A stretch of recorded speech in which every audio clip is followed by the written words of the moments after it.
మింగితే ఏమన్నా సమస్య అంటే, మింగితే సమస్య ఏం లేదు. ఉపవాసం భంగం కాదు.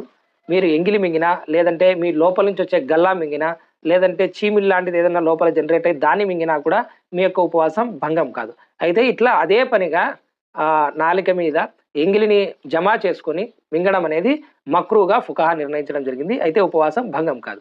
దీనికోసం మీరేం చేయాలంటే ఇట్లా జమ అయితానేటప్పుడు ఎంగిలి ఒకసారి ఊసేసి వజూ చేసుకోండి. లేదా వజూ చేసుకునేటప్పుడు మనం నోట్లోకి నీళ్లు తీసుకొని పుక్కిలిస్తాం కదా! అట్లా నోట్లోంచి పుక్కిలిచ్చి మీరు ఊసేస్తే అప్పుడు ఏమవుతుందంటే నోరు మొత్తం తడైపోతుంది. ఆ తడి కావడం వల్ల మీకు ఆ సెన్సేషన్ అనేది తగ్గిపోతుంది. మీరు దాన్ని ఉమ్మేయాలి, ఉమ్మేయాలి అనేటువంటి ఆలోచన పెట్టుకుంటే అది జనరేట్ అయితానే ఉంటుంది.